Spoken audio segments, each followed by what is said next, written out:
귀한 찬양 감사합니다. 요즘 성가대 찬양을 들으면 매주마다 칸타타 하는 것 같아요. 네, 수준이 감사합니다. 반주도 쉽지 않은 반주 같은데, 네, 아주 감사합니다. 귀한 찬양. 또 영상과 함께 은혜가 더한 줄로 믿습니다. 우리 앞에 뒤에 서로 인사하겠습니다. 반갑습니다. 사랑합니다. 축복합니다. 반갑습니다. 네, 장마와 또 무더위 속에서 여러분들 건강하시기를 바랍니다. 예수님은 이 땅에서의 마지막 한 주간을 예루살렘에서 보내셨습니다.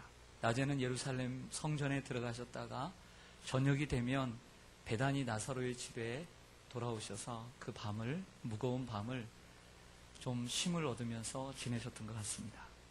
월요일 아침에는 성전에 들어가셔서 성전 안에서 매매하는 자들을 쫓아내시고 돈 바꾸는 자들의 상과 비둘기 파는 자들의 의자를 둘러 엎으셨습니다. 그 다음 날도 성전에 들어가셔서 예수님은 말씀을 가르치시고 복음을 전파하셨습니다. 오늘 성경에서는 예수님이 성전에 계시다는 것만 말씀하지만 병행구절을 보면 그 속에서 말씀을 가르치시고 복음을 전파하셨다라고 기록되어 있습니다. 이에 대제사장들과 서기관들과 장로들이 나와서 예수님의 권위를 인정하지 않고 그리고 부정하는 장면이 나오게 됩니다. 여기에 발단은 바로 어제 성전에서 그 성전을 청결하게 한 예수님의 그 사건 때문입니다. 당신이 무슨 권위와 권세로 이처럼 성전을, 즉 우리들의 터전을 짓밟느냐라는 거죠. 그러나 예수님의 마음속에는 만민이 기도해야 되는 하나님의 집이 이처럼 어지럽게 된 것에 대해서 너무 통탄에 맞지 않았던 것입니다. 사람들이 예루살렘 성전에 올라오는 이들을 향해서 성전세를 받고 그리고 하나님께 드릴 재물을 직접 팔긴 하는데 팔 때에 아주 큰 돈으로, 비싼 돈으로 팔아서 많은 이익을 취했기 때문입니다. 오늘 28절과 29절을 보시죠. 이르되 무슨 권위로 이런 일을 하느냐? 누가 이런 일할 권위를 주었느냐? 예수께서 이르시되 나도 한 말을 너희에게 물으리니 대답하라. 그리하면 나도 무슨 권위로 이런 일을 하는지 이르리라. 아멘. 짧은 두 구절이지만 이 두 구절 속에 권위라고 하는, 권세라고 하는 단어가 세 번 나옵니다. 그리고 마지막 절에 33절에도 보면 이러한 권위라는 단어가 또 한 번 나오므로 전체 4번이 나오게 되죠. 오늘 설교를 시작하면서 여러분들에게 좀 양해를 구하는 것은, 저는 오늘 설교를 홍성건 목사님이 쓰신 그리스도인의 영적 권위라고 하는 이 책을 제가 한두 주간 읽고 그리고 제가 요약을 해서 오늘은 저의 생각을 가미하지 않고 오늘 이 책을 요약을 해서 여러분들에게 설교할 것입니다. 때로는 이런 설교도 있구나 라고 생각하시고 널리 이해하시고 받아주시기를 바랍니다. 그리고 한두 가지를 빼놓고는 제가 거의 다 동의를 했기 때문에 제가 이것을 인용한다는 말씀을 드리고 싶습니다. 권위는 어디에나 있습니다. 사람이 태어나면서 한 가정에도 권위가 있습니다. 사람들은 태어나면서 가장 먼저 부모님의 권위를 경험합니다. 학교에도 권위가 있습니다. 학교를 통해 선생님의 권위를 경험하게 됩니다. 또한 사회의 각 영역에도 권위가 있습니다. 성인이 되면 직장이나 국가의 권위를 경험합니다. 군대에는 왜 갈까요? 나라를 지키기 위해서도 가지만 국가의 권위를 인정하기 때문에 부르심을 받아서 가는 것입니다. 어려서부터 올바른 권위를 행사하는 권위자를 만난 사람은 권위를 올바르게 이해할 수는 있지만 잘못된 권위를 행사하는 권위자를 만나면 고통을 겪고 권위를 부정적으로 이해하게 됩니다. 예를 들어 권위적인 부모를 만나게 되면 그 부모의 권위를 부정하고 싶어 합니다. 권위적인 교사를 만나면 교사의 권위를 부정하고 싶어하고, 권위적인 목회자를 만나면 목회자의 권위를 부정하고 싶어하는 것이 우리 인간입니다. 권위적인 정치가를 만나면 정치가의 권위를 부정하고 싶어합니다. 현대인들은 권위 혹은 권위주의 혹은 권위적인 지도자를 싫어합니다. 싫어하는 이유는 여러 방면에서 우리가 알 수 있는데, 먼저는 경제적인 성장 부분입니다. 경제적으로 성장하면서 그리고 풍요한 삶을 살게 되었습니다. 또 하나는 우리의 인권과 그리고 자유가 극대화되는 민주자유주의 국가가 들어서면서 인간의 권리와 그리고 존엄성이 강조되고 개인의 그 언권이 강화되면서 이러한 현상이 일어납니다. 또 하나는 20세기의 모더니즘이라고 하는 사회 속에서 모더니즘이란 이러한 과거의 전통과 권위가 부정되면서 시작한 것이 모더니즘이거든요. 근데 더더욱 21세기에 들어서면서 20세기 말부터 포스트 모더니즘이라고 하는 새로운 사회가 형성이 되면서 이러한 권위와 전통을 무시하는 것이 또 부정하는 것이 극대화되었기 때문에 다방면으로 권위 혹은 권위주의를 이처럼 싫어하게 되었습니다. 그래서 우리는 권위라는 말을 들 때 대부분 부정적인 인식을 갖고 있습니다. 그 이유 가운데 하나는 우리는 살아가면서 일방적인 명령을 내리는 권위자, 권위적인 권위자, 시도 때도 없이 화를 내는 권위자, 힘으로 억압하는 권위자, 자기 유익을 위해 권위를 사용하는 권위자들을 우리는 쉽게 만나보았기 때문입니다.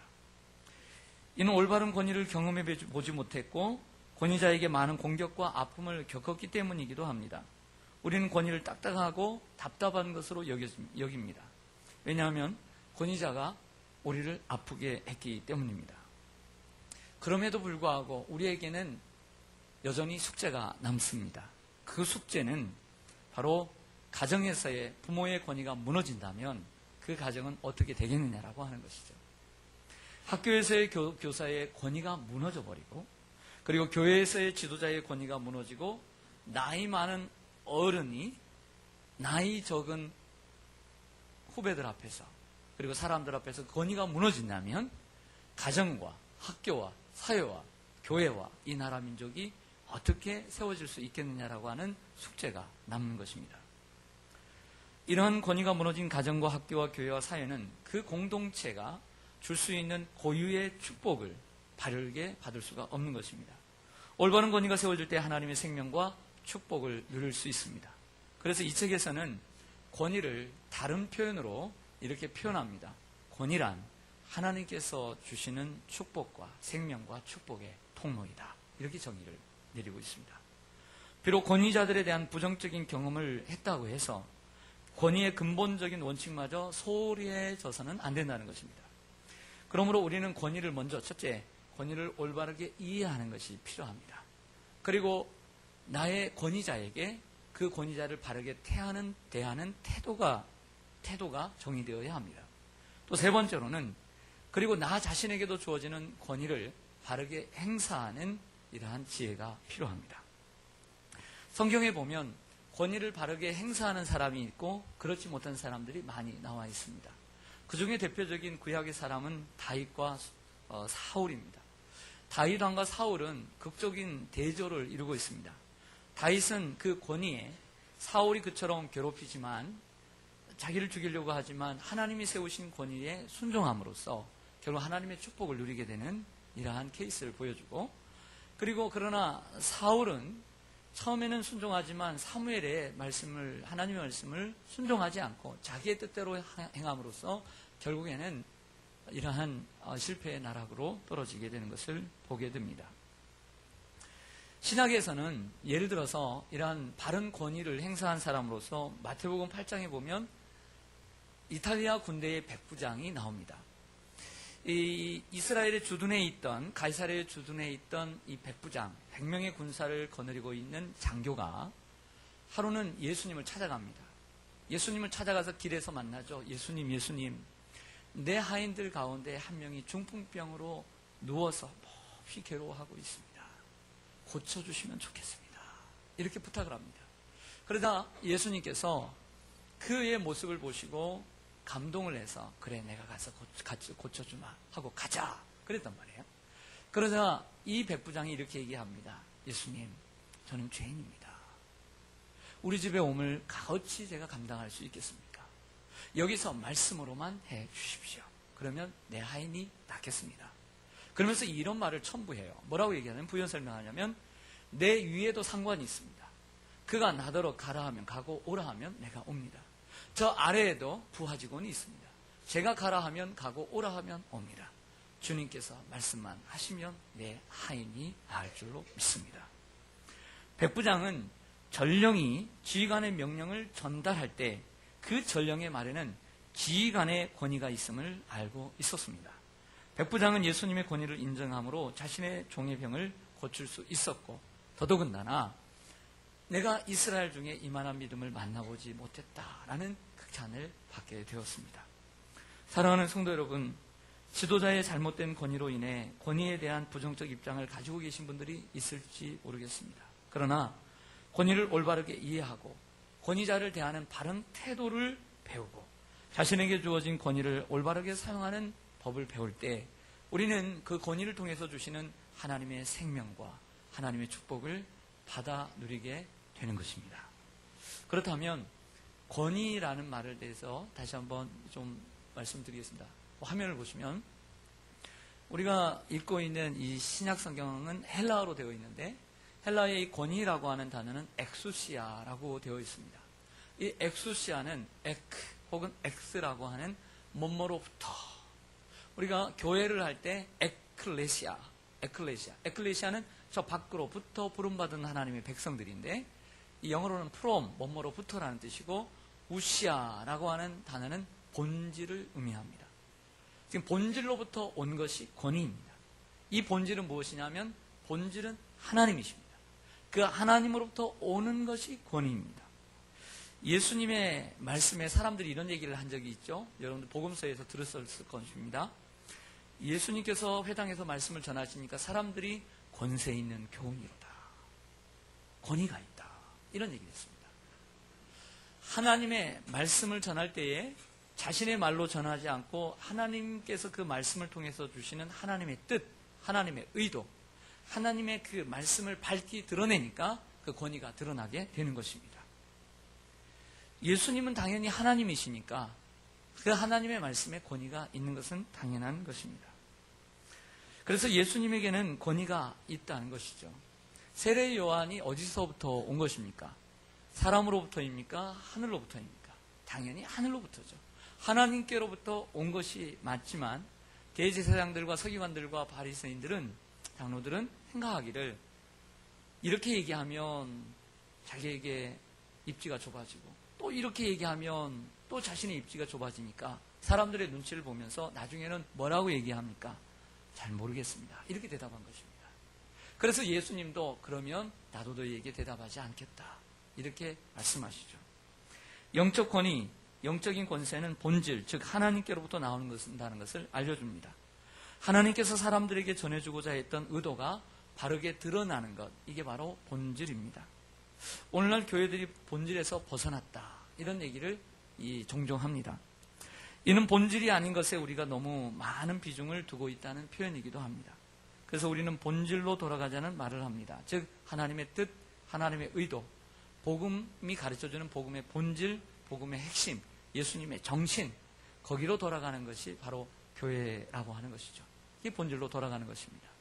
다시 한번 보시죠.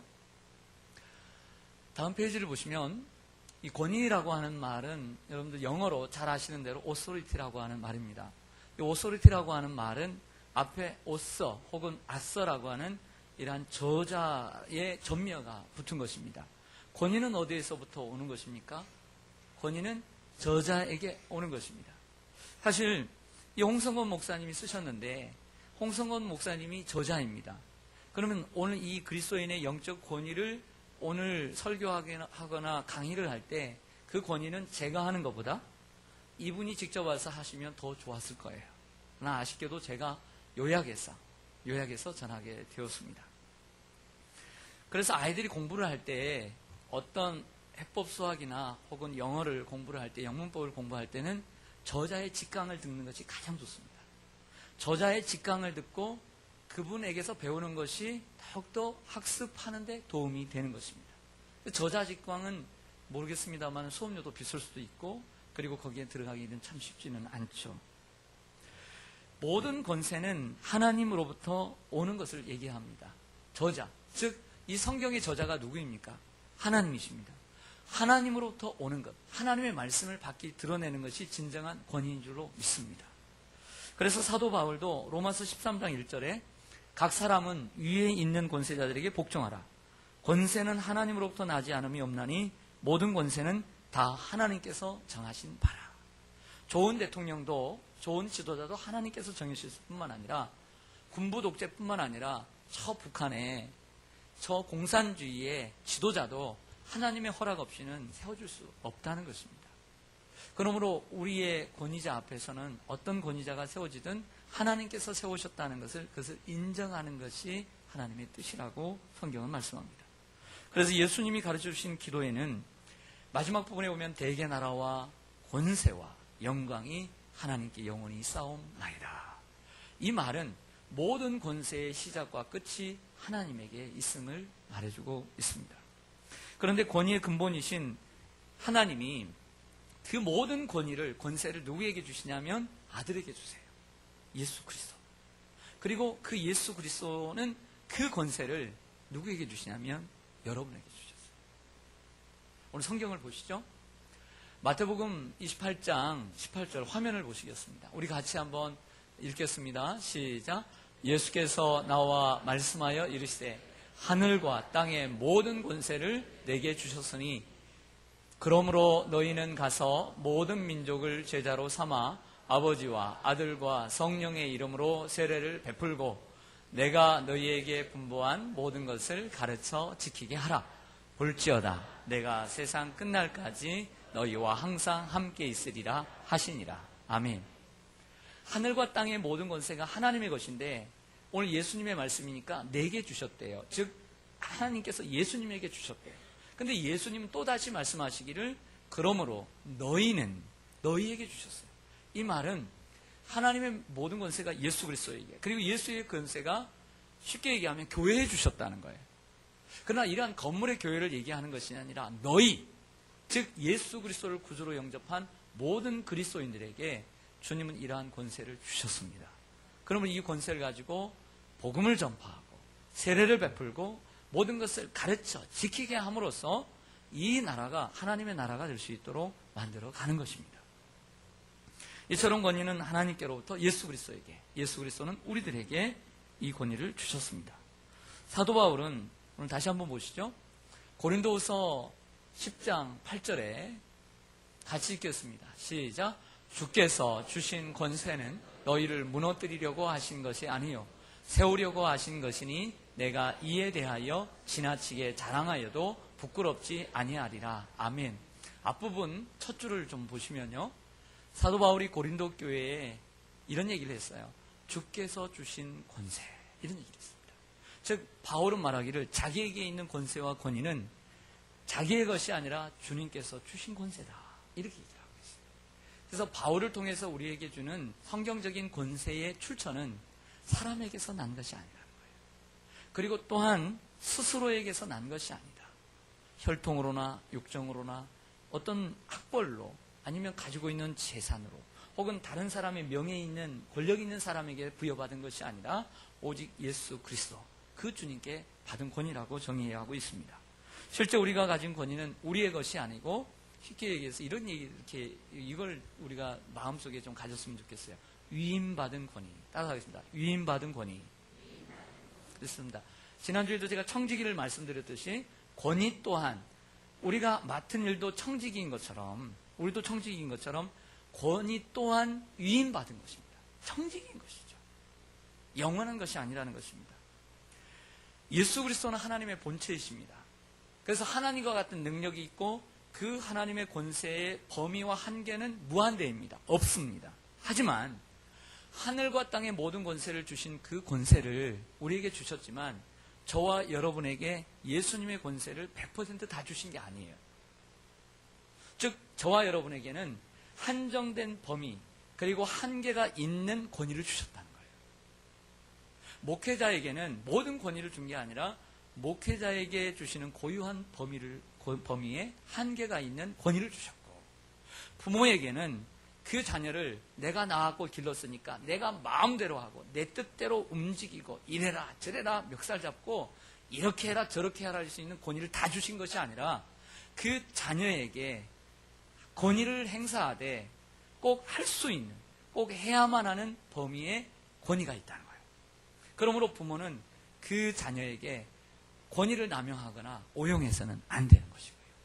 교사라 할지라도 그 학생들을 사랑하는 마음에서 어떻게 할 수는 있겠지만 그 교사로서의 그 범위 안에서 그 권위를 사용해야 할 것이고요. 그리고 사회에서나 직장에서나 나라도 또 교회에서도 하나님께서 우리에게 모든 것을 주신 것이 아니라 우리에게 정해진 범위에 한계의 권위가 있다는 거예요. 그 속에서 우리의 권위를 행사할 때 서로에게 아름다운 결과가 오는 줄로 믿습니다. 사랑하는 성도 여러분, 안타깝게도 권위를 올바르게 행사하지 않는 권위자 때문에 고통받는 사람들이 많습니다. 가정에서도 권위자로 인한 고통이 가장 큽니다. 권위를 잘못 행사하는 부모 때문에 자녀들이 고통을 받고, 또한 권위를 잘못 행사하는 남편 때문에 아내가 고통을 받기도 합니다. 전반적인 사회 영역에서도 이와 동일한 현상이 나타납니다. 권위를 잘못 사용하는 직장 상사, 한 국가의 권위자인 대통령 때문에, 그 잘못된 권위를 행사하는 대통령 때문에 국민이 혼란을 겪기도 합니다. 그 어느 것보다 하나님의 권위를 올바르게 행사해야 할 교회 안에 목회자와 교회의 지도자들의 권위와 권위의 오용과 남용으로 권위 아래에 있는 사람들을 불행하게 만들기도 합니다. 권위를 올바르게 사용해서 세워주고 풀어주고 치유하고 위로하는 결과가 나타나야 되는데 오히려 잘못 사용해서 상처가 되는 경우가 있습니다. 그러므로 권위자는 자신이 하나님께 위임받은 것을 깨닫고 그 권위를 어디까지 내가 위임받았는지를 범위를 깨닫고 그 안에서 바르게 선용해야 될 줄로 믿습니다. 우리는 이 세상을 살면서 올바른 권위자보다는 권위주의적이고 아픔과 상처를 준 권위자들을 더 많이 만났다고, 그런 권위자들이 더 많다, 나쁜 권위자들이 더 많다라는 생각을 하게 됩니다. 그게 사실일 수 있습니다. 하지만 사실이 아니고 내 생각일 수 있습니다. 예를 들어서 군대를 갔는데, 요즘은 그런 건 없지만 옛날에 우리 어르신들 그런 얘기 하잖아요.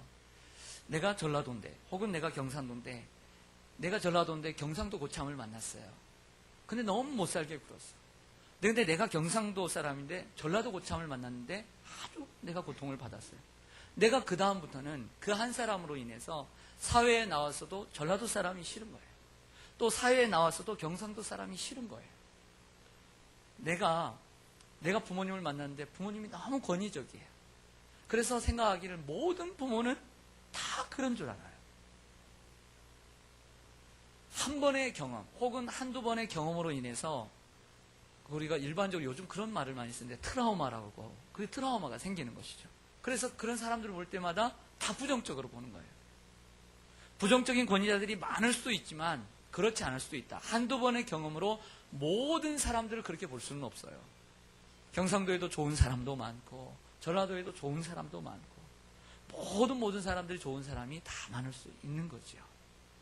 그러므로 우리는 이러한 권위의 축복을 받을 수 있는 장애물들이 우리 속에 한두 가지 있다는 것이죠. 그 장애물을 잘 헤쳐나가야 합니다. 그러기 위해서는 그 장애물을 제거하는 길은 올바르지 못한 권위자로부터 받은 과거의 아픔을 치료해야 합니다. 따라서 하겠습니다. 치료해야 합니다. 여러분, 그래서 이 책에서 먼저 이렇게 얘기합니다. 4가지를 얘기하는데, 치료의 방법은 첫째, 성령님께 간구해야 됩니다. 성령님께 뭘 간구하냐면, 아픈 기억이지만 오랫동안 감추어 두었던 내 마음속에 상처를 꺼내야 합니다. 싫죠. 싫지만 꺼내라는 거예요. 그래야 치료받을 수 있다는 것입니다. 혼자 가지고 있으면 안 된다는 거죠. 두 번째로는 성령님께서 보여주신 그 아픔을 예수 그리스도의 십자가 아래 가지고 가야 된다는 것입니다. 여러분 상처가 있습니다. 여기에 상처가 있어요. 가만히 두면 어떻게 되죠? 큰일 납니다. 여기는 치료받아야 돼요. 그대로 두면 어리석은 것입니다. 그래서 치료받으려면 어디로 가야 되냐면 병원을 가야 돼요. 어떤 병원을 가야 돼요? 네, 좋은 병원을 가야 돼요. 그리고 어떤 병원에 가서 어떤 의사를 만나야 돼요? 좋은 의사를 만나야 돼요. 우리의 마음의 병은 우리가 예수 그리스도 그리고 그분의 십자가 아래 가야 되는 거예요. 그리고 만병의 의원 되시는 우리를 모든 죄악을 치료해 주신 그분, 죄악까지도 치료해 주신 부분이 우리의 과거의 아픔도 치료해 주실 것을 믿고 그분 앞에 나아가야 됩니다. 그리고 그 마음을 내려놓아야 돼요. 그리고 세 번째로는 예수 그리스도의 십자가의 능력을 마음으로 믿고 입으로 선포하라고 얘기합니다. 광야에 불뱀에 물린 백성들이 있었습니다. 모세가 중보기도하자 하나님께서 구리, 노수로 만든 뱀을 만들어서 장대에 높이 달라고 했어요. 그래서 그것을 바라보며 살리라. 그래서 사람들이 바라보니까 살거든요. 바로 이 바라보는 것. 요한복음 1장에서는 요한이 말하기를 바로 이 노뱀이 바로 예수 그리스도를 보여주는 모형이다라고 얘기하고 있습니다. 우리가 예수 그리스도를 바라볼 때, 또 성경은 사람이 마음으로 믿어 의에 이르고 입으로 시인하여 구원에 이르느니라고 했습니다. 그럼 우리 예수 그리스도의 십자가에 능력이 있음을 믿으십시오. 그리고 선포하십시오. 예수 그리스도의 십자가에 능력이 있는 줄 믿습니다. 예수 그리스도의 십자가가 나의 죄뿐만 아니라 나의 이 상처까지도 치료해 주실 줄 믿습니다. 선포하십시오. 마지막으로는 나에게 아픔을 주었던 그 권위자를 용서해야 합니다. 마태복음 18장에 보면 베드로의 고백을 들으신 예수님께서 계속해서 이런 말씀하시면서 너희가 땅에서 풀면 하늘에서도 풀리리라. 우리가 이 땅에서 묶어버리면 하늘에서도 묶이고, 내가 풀면 하늘에서도 풀리는 거예요. 그러므로 내가 풀면 하늘에서도 열어주게 되는 것입니다. 용서할 때 그 권위자에게 받은 아픔에서 벗어나게 됩니다. 그리고 그 권위자를 향해 축복합니다 라고 말하십시오. 그러면 하나님께서 여러분과 그 권위자를 함께 축복하실 것입니다. 부모님을 용서하십시오. 남편과 아내를 용서하십시오. 그리고 여러분들의 마음에 상처를 줬던 직장 상사를 용서하십시오. 신앙생활하면서 여러분이 상처를 주었던 목회자를 용서하십시오. 지도자들을 용서하십시오. 그럴 때 하나님께서 여러분들에게 축복이 임합니다. 우리가 사회에서나 교회에서 권위자와 갈등을 빚는 경우가 있습니다. 위에서 말씀드린 대로 권위자에게 상처를 받았을 때 이 네 가지의 방법으로 상처를 치유받으면 더더욱 좋습니다. 이것을 일명 저는 나름대로 자가치료법이라고 얘기합니다. 왜냐하면 스스로 해결할 수 있으니까, 주님 앞에. 그런데 자가치료가 되지 않는 경우에 있어서 오늘 이 책은 또 얘기하기를 또 하나의 방법을 제시합니다. 그것도 안 된다면 또 스스로는 고백이 되었지만, 회복이 되었지만 그 권위자를 만날 때에 뭔가가 갈등이 계속 남아있다면 안 된다. 그래서 그 방법을 하나 제시하는데 그걸 호소의 방법이라고 얘기합니다. 따라서 하겠습니다. 호소. 그 예를 다윗을 들고 있는데, 다윗이 사울왕에게 쫓겨다니면서도 하나님께서 이 왕을 그래도 세워주셨다는 권위를 믿었어요. 그리고 권위를 인정을 했어요. 끝까지 권위를 인정했습니다. 저번에 특세 때에도 시편을 통해서 살펴봤듯이 아둘람 굴에서 그 다윗을 잡으려고 가다가 사울이 볼일을 보러 한 굴에 들어갔어요. 굴에 들어가서 볼일을 보고 있는데 뒤에 다윗의 병사들은 죽이자, 절호의 기회다, 찬스다, 죽이다고 하지만 다윗이 그렇게 할 수 없다 하면서 가서 살짝 볼일을 보고 있는 사울왕의 옷을 베요. 옷깃을. 사울왕이 멀찌감치 가니까 얘기합니다. 크게 부릅니다. 사울왕이요, 내 아버지요, 내 아버지요. 어찌하여 당신 주변에 있는 신하들의 얘기만 듣습니까? 어찌하여 내가 당신의 왕위를 찬탈하려고 모함한다고 이렇게 그 말만을 듣습니까? 왕이요, 억울합니다. 당신이 지금 이 시간 바로 전에 지금 이 굴 속에 들어오지 않았습니까? 제가 당신의 뒤에 있었습니다. 이 옷자락을 보십시오. 어찌하여 제 말을 믿지 못하십니까? 왜 제 진심을 몰라주십니까? 호소했다는 거예요. 그럴 때 사울이 마음을 돌이키고 돌아간 것을 보게 됩니다. 그러나 호소라는 것은 상사이기 때문에, 윗사람이기 때문에 그 권위자 앞에 호소한다는 것은 쉽지 않다는 것은 잘 알고 있습니다. 몇 번을 생각해야 되고, 그리고 용기를 내야 되고, 그리고 어떻게 만나야 되는가 고민을 할 때가 있습니다. 이러한 상황에서 호소해야 된다라고 말합니다. 성경적 원칙에 비추어 명백히 잘못된 일일 때 호소할 수 있고, 두 번째로는 호소하지 않을 때 자신의 생명이나 재산에 손해가 올 때 호소할 수 있고, 또한 주님을 섬기는데 방해가 될 때 호소할 수 있다고 얘기합니다. 더 나아가서 호소하는 네 가지 방법을 가르쳐 줍니다. 첫 번째로는 올바른 사람에게 호소해야 한다고 얘기합니다. 따라서 하겠습니다. 올바른 사람. 올바른 사람이라고 하는 것은 그 사람이 옳다 그르다를 얘기하는 것이 아니라 내가 가지고 있는 이 문제를 해결할 수 있는, 해결의 열쇠를 가지고 있는 그 사람에게 가야 된다는 것입니다.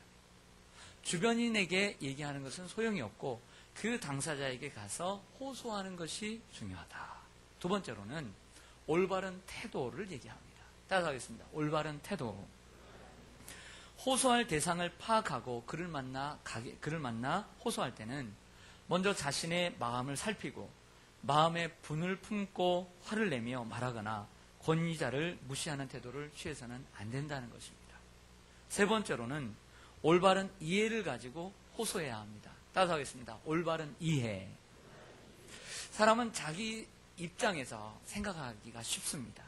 그러나 전반적인 상황을 이해를 하고 그리고 찾아가서 이야기할 때는, 만날 때는 그 전반적인 상황을 이해하고 그리고 흘러온 과정을 이해하고 그리고 지금의 현 상태를 즉시하고 난 후에 가라는 것입니다. 그리고 넷째로는 올바른 대안을 가지고 가야 합니다. 따라하겠습니다. 올바른 대안.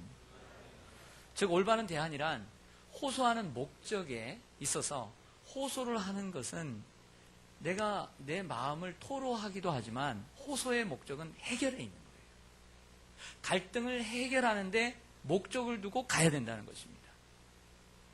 호소의 목적은 올바르게 문제를 해결하는 데 있습니다. 호소할 때 문제만 지적하는 것이 최선이 아닙니다. 다짜고짜 따지거나 항변하는 것도 옳지 않고 더더군다나 서로가 순복할 마음도 없이 자신의 어려움만 일방적으로 말하는 것은 해결되지 않는 것이죠. 그러므로 한 발자국 서로 물러나서 상대방의 입장에서 돌아보고 자신도 돌아보고 그리고 상대방의 처지도 들어보면서 이렇게 서로 넓은 마음으로 포용할 수 있을 때 호소할 수 있다라고 하는 것입니다. 그래서 그렇게 호소할 때 좋은 결과를 맺을 수가 있습니다. 마지막으로 노아의 이야기를 하고 마치겠습니다. 노아는 당대 의인이요 그리고 부족한 사람이 없는 사람이었습니다. 깨끗한 사람이었죠. 그리고 그 노아를 통해서 세상이 구원받았습니다. 근데 이 노아가 하루는 포도주를 마시고 대취해서 자기의 장막 속에 들어가서 벌거벗고 누웠습니다.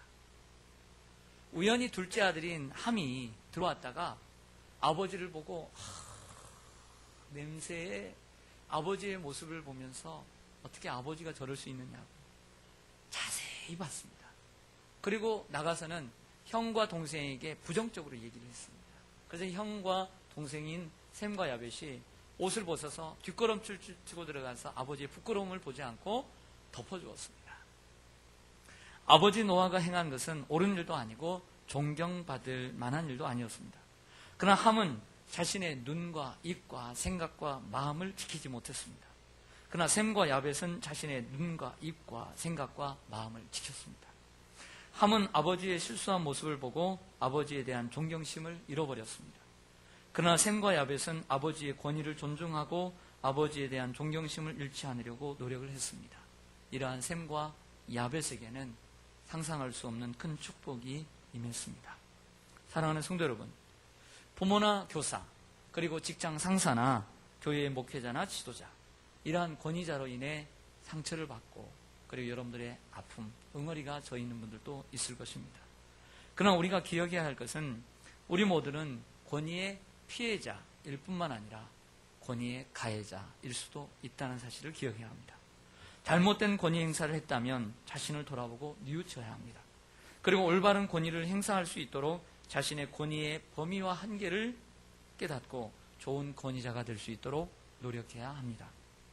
반대로 잘못된 권위자로 인해서 피해를 입고 그리고 상처와 아픔을 갖고 계신 분들이 있다면 말씀드린 것처럼 치료받으시기를 소망합니다. 성령님께 간구하고 십자가 앞에 그걸 가지고 가고 그 안에서 치료받으시기를 소망합니다. 그것도 안 된다면 여러분들이 아까 말씀드린 4가지 태도를 가지고 그 권위자 앞에 가서 정중하게 호소하십시오. 그러면 제대로 된 권위자는 여러분들의 호소를 받아들일 것입니다. 그럼에도 불구하고 받아들이지 않는다면 새로운 방법을 취해야 되겠죠. 그 남은 방법은 제가 오늘 시간상 말씀드리지 못했습니다. 그것을 더 알고 싶어 하신 분들은 이 책을 사서 보시면 됩니다. 제가 빌려드릴게요. 말씀을 준비하면서 제 자신을 많이 돌아봤습니다. 사랑하는 여러분, 그 상처로 인해 치료받지 못하는 상처로 인해서 그 트라우마를 갖고 살아가다 보면 하나님께서 그 권위를 통해서 주시는, 그 권위의 질서를 통해서 주시는 생명과 축복을 받지 못하게 돼요. 우리가 사는 시대는 권위를 무시하고 부정하는 시대가 되었습니다. 그러나 권위가 없는 곳에는 하나님의 생명과 축복이 임하지 않습니다. 하나님은 사회의 모든 영역에 권위 구조를 두시고 그 권위 구조를 통해 생명과 축복이 흘러오게 하십니다. 사단은 그 권위 구조를 파괴하려고 하고 그 권위를 잘못 사용하도록 남용하고 오용하도록 권위자들을 유혹합니다. 그래서 때가 되면 이상하게 그 권위를 남용하게 되고 오용하게 되고 사단의 밥이 되는 것이죠. 그러나 권위자들이 많은 사람들에게 상처와 아픔을 주기도 합니다. 그래서 어떠한 이러한 아픔을 경험한 사람들이 올바른 권위를 이해하지 못하고 권위자에게 거역과 불순종을 일삼게 됩니다. 그러나 하나님은 경건한 권위자들이 많이 세워지기를 원하고 있습니다. 예수 그리스도를 닮은 권위자들이 교회와 사회의 각 영역에서, 가정에서, 사회에서, 교회에서 세워지기를 소망합니다. 권위자가 올바른 권위를 행사하고 권위자에게 또한 바른 태도를 가지고 순종할 때, 순복할 때 하나님의 생명과 축복이 우리들에게 임할 줄로 믿습니다.